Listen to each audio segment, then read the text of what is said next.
Hello. Today we are going to be studying Sub-Saharan Africa in the period 1200 to 1600 CE. The first thing we need to do is take a look at the geography of Africa. Normally, when we look geographically, we'll look at an entire continent, but Africa is going to be different because the Sahara Desert separates the northern part of Africa from all of the area that is below to the south of the Sahara Desert. The Sahara Desert is so vast that it creates very, very different cultures on the other side of it. So just looking here, we see again in the very northern part, the part that is right up against the Mediterranean Sea, that has a specific type of climate called a Mediterranean climate. Immediately to the south of that, you have the Sahara Desert that is, 1,000 miles north to south. And then below that, you have tropical rainforest, and you have a region called the Sahel, which sort of is between the rainforest and the Sahara Desert. It's a great area for agricultural cultivation. And as you go further south in the continent, you find some dry woodlands and some more desert regions. Most maps do not do a very good job of demonstrating exactly how large Africa is, and that has to do with the projection of a map called a Mercator projection that makes certain parts of the globe distorted. So it appears on those maps like, the island of Greenland, which is a very large island, is the same size as Africa. But you can see in this image right here that that is not so. You can fit basically the entire United States inside the Sahara Desert. So I hope this gives you a sense of just how enormous the continent of Africa is.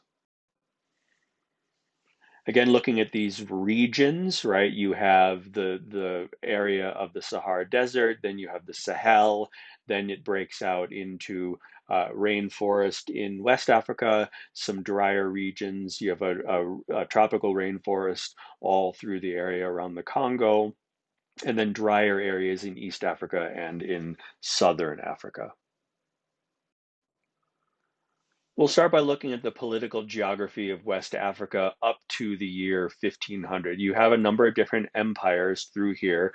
You have the Ghanaian Empire, which starts in the 4th century AD and kind of falls apart in the 11th century. Then you get Mali, the Empire of Mali, which we're going to look at in more detail here in a moment, from the 1200s to the 1400s. The Malians are eventually replaced by the Songhai in the 1400s and 1500s. And then we'll also round out the lecture looking at the Hausa states and Kanem-Bornu, and then looking further into Eastern and Southern Africa.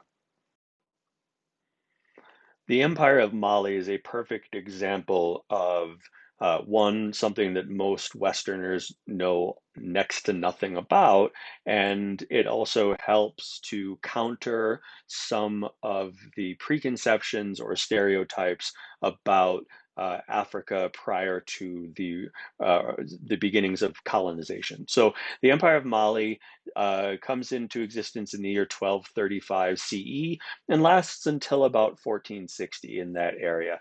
And it occupies central West Africa, so it's that area that's in kind of darker oranges on the map, and it's quite large. It starts at the Atlantic Ocean and moves 1,500 miles inland from west to east, and it basically covers the area between the Sahara and the rainforest from north to south in that area. The major city was place called Timbuktu, which still exists. Timbuktu is right on the edge of the Sahara Desert, and it dominated the trade routes across the desert. They controlled trade, they controlled gold production, and the entire Niger River network. It's one of the largest rivers in Western Africa, and the Malians dominated the entire run. Mali was also Muslim, but we'll see how Islam was practiced differently in Mali than it is in Southwest Asia, for example. Mali was a very advanced society for the period. Their greatest ruler, who you see on the representation on the screen, is named Mansa Musa, and he reigned from 1312 to 1337 CE. And the Malian Empire achieved its greatest extent, both in land and population, under Mansa Musa. As we've said, their power was based upon controlling the trade across the Sahara Desert, the trans-Saharan trade, as well as gold mining. Gold mining was incredibly important for Mali. Mali was powerful enough that it had tributary states both to the north and to the south, and they were not above exploiting Islam for economic gain. We know from studying Islam that one of the five pillars is called the Hajj, and that is the effort by every Muslim with the means to do so to make a pilgrimage to Mecca once in their life. And so, those trade routes, the routes that the Hajis took to Mecca, those were economic opportunities for Mali. They had so much money that the leaders of Mali, when they traveled to Mecca for the Hajj, they would stop in all of the major cities across North Africa. The largest one was Cairo, and they would donate large sums of money to demonstrate their generosity, but also their power implicitly. And so their reputation gets even better. Of course, Mali is very remote from the rest of the Islamic world. And so, in this period of time, that just leads to tall tales being told about the riches of Mali. Now, it wasn't wrong, but you get this sort of legendary sense of who the Malians were based upon the amount of money that they were essentially giving away when they went to the major cities of the Islamic world. Sadly, Mali did eventually collapse, and it mostly had to do with a combination of external attack and infighting inside the Malian Empire. The economy of Mali was dominated by two things: gold production and trade. Gold production was incredibly important, especially once the European banking system adopted gold as the standard currency in the 1300s. Once that happens, now you need more and more amounts of gold in Europe to be able to have their economy expand. But this is still 100 or 150 years before Columbus's voyage, and so they're not getting their gold from the Americas yet. And so two-thirds of the gold that enters Europe comes from Mali before that. Gold dust is so common that it is actually the dominant form of currency in Mali, much as it was in the American West during the gold rush. People would, pay for things with little tiny pinches of gold dust. So that is the currency in Mali. It gives you an idea of how prevalent gold production was, as well as how common it was to be found in the Malian economy.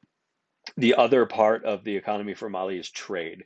They dominated all of these trans-Saharan trade routes, and you can see them on the map. And if you control the trade routes, then you are levying taxes on that trade, and you are going to be making money just off of the trade itself.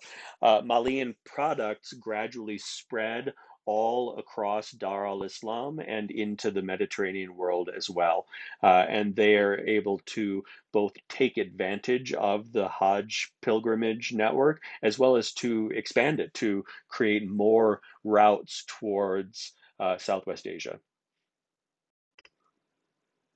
Sadly, we don't know that much about Malian culture. There aren't too many contemporary sources from Mali, and so we rely a lot on the writings of the chronicler Ibn Battuta, who allegedly visited Mali in the middle of the 14th century.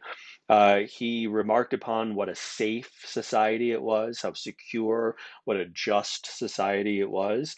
He also remarked upon the royal court ceremonies and how elaborate they were. And he even makes references to the use of magic.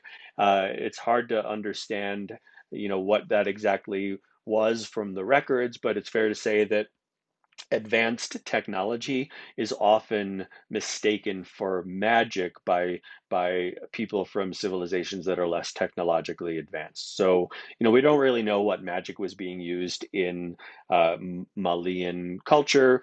It was probably some sort of technological advancement that has since been lost. Even though it was an Islamic society, women in Mali had a lot of freedom. They did not wear the veil, right? They did not wear the hijab, as is customary in most Islamic societies. And they, in fact, were able to choose their own companions, quote unquote, spouses, right? And that is obviously exceedingly uncommon in most societies prior to about the middle of the 19th century. Timbuktu was the cultural center of West Africa, the capital of Mali. Timbuktu was the not just the cultural center, but it was also the trading center of all of West Africa. And it actually was a center of the study of Islamic law and theology. So Muslim scholars would travel, hundreds, if not thousands of miles across Africa to Timbuktu to be able to engage in this deep study of Islamic law.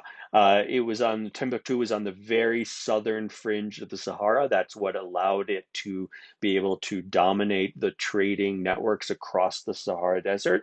And it also, as we've said, dominated the Niger River system, and that allowed for trade traveling farther south into the rainforest, as well as an effective communication system. Mansa Musa made a lot of improvements to the city of Timbuktu. He brought in architects from Granada. Remember, during this period, Granada is a Muslim city in what is now southern Spain. And he asked those architects to build a new mosque to be the centerpiece of the city of Timbuktu. And he also moved the city away from being built out of clay bricks, which was the standard in West Africa during this period, to using bricks, to using regular sort of modern bricks. And the building you see in the image is from Timbuktu, and that is a brick structure that is then covered over in plaster to give it that smooth finish.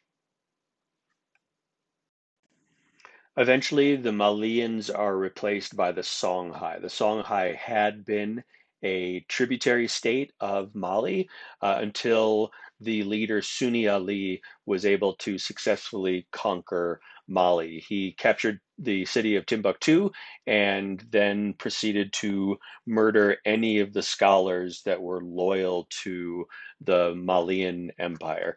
And this actually really kind of diminished the stature of Timbuktu once people in the rest of the Islamic world find out that Islamic scholars are being murdered in Timbuktu, then there's less enthusiasm around traveling thousands of miles to a city where you might get murdered. Sunni Ali created a centralized bureaucracy. Mali had been more of a decentralized state. A leader named Touré came in, and he was able to capture the Saharan salt mines. Salt mines were another great source of wealth. We sort of take salt for granted all the time because we all have it in our houses, but salt is a mineral that is a necessity for life, right? So we need salt to be able to exist, and so if you can control the salt mines, you can control the salt trade, and that's another source of wealth. Touré also broke up the Songhai Empire into administrative provinces. But by the late 1500s and early 1600s, with the rise of firearms, you start to have Arab raiders crossing the Sahara Desert to attack the Songhai to be able to get a hold of the gold mines. Now, by the early 1600s, the gold mines of West Africa are less significant to the global economy because of this massive influx of gold and silver from the Americas that we have seen. But a gold mine is a gold mine, metaphorically and literally speaking. And so there was still something that you had these various raiders that were interested in getting their hands on those mines. And once the Songhai Empire falls, we see society devolve into these smaller tribal kingdoms. And that's going to have a big It's a big consequence once the colonial period arrives. Let's look briefly at some of the political powers of Western Central Africa during this period. And you can see the outlines on the map showing the different areas. So we have first Kanem-Bornu, which again occupies this larger region in the center of the African continent, or at least the northern half of the African continent. And the Kanem-Bornu also had a stake in the trans-Saharan slave trade, right? So they would capture people in sort of closer to Central Africa and then ship them up to Egypt or the Middle East to then sell those slaves. Before the arrival of Islam, the Kanem-Bornu believed in the divinity of their leader called the Mai. So the Mai was not just a political ruler, but was considered to be a god. They had a pretty centralized bureaucracy, and around the year 1400, they had an army of 40,000 men. So that's nothing to sneeze at in this period of time. And by the 1500s, they have added firearms to their weaponry. So they were pretty powerful during this period. To the west, you have the Hausa states. The Hausa states were city states, and city states, by definition, they're all independent. So there was never any unified Hausa empire or anything like that. These were all they were culturally linked, but they were all independent politically. And their rulers were Muslims, but the people were not. And in the Hausa city states, they are pretty much driven by agriculture, trade along all of these various trans-Saharan trade routes. They were also dabbled in the slave trade, and they produced a lot of leather goods. Another group of city-states were the Yoruba, and they were dominant in places called Ife and Benin, which is closer to the coast of the Atlantic Ocean. And they were primarily all about agriculture, but they did engage in the slave trade as well. In Eastern Africa, we also see that the city-state model is the dominant organizational model of society. There are about 40 cities spread all up and down the coast of East Africa, and they were integrated into the Indian Ocean Red Sea trade network for centuries. So, these were not, they were primitive or anything like that. They were looped into this trans-Indian Ocean trading network. They were multi-ethnic.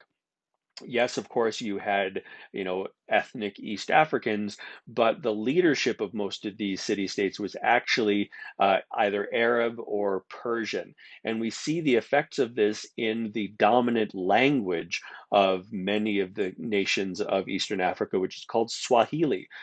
Swahili is a mix of the Bantu languages, which are the indigenous languages of this portion of Africa, mixed in with Arabic and Persian. So it's a blended language. The society of these city-states is highly stratified. The upper classes are exclusively either Arab or Persian Muslims, and then the rest of the people are of African heritage, but they don't have very much political power. There was the trading system. The way it worked is the peoples of the interior of Africa would sell their trade goods in the city states of East Africa, and then those materials would be transshipped all across that Indian Ocean and Red Sea trade network. So we're mostly talking about gold and ivory and slaves get traded all across that trade network. And one of these cities was visited by Ibn Battuta in 1335, and that is one of the ways that we're able to have an understanding of what life was like in these East African city-states. Southern Africa is very isolated during this period. They have no exposure to any Eurasian cultures until the Portuguese arrive around the year 1500. Now, there are lots of these little kingdoms. We're going to just focus on one of them, though, and that's called Great Zimbabwe. Now, there is a modern nation state called Zimbabwe, which takes its name from this civilization. And it's the first state society in Southern Africa. We know that there are different levels of governance amongst humanity. So we started with these bands, and we moved to tribes, and then we had chiefdoms, and then state societies. And so Great Zimbabwe really is that first state society. They built enormous stone structures between the year 1000 and 1500 CE. The first slide, the title slide of this presentation, is actually one of those stone structures built in Great Zimbabwe. It was a stratified and specialized society, right? That's one of the things that we see in societies when we move into more complex societies is we have economic specialization. And so this is happening in Great Zimbabwe.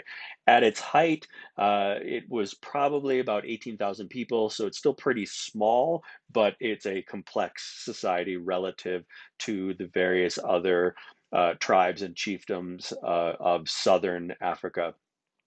They were a part of the Indian Ocean Trading Network. They did not trade directly. They would ship their products, as we said, to one of those independent East African city states, and then their shipments would be made through there.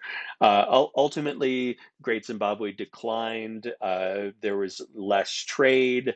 They over harvested, and when you over harvest the land, it becomes less able to produce food. And so once you have a decline in food production, you then also see the decline of the society overall.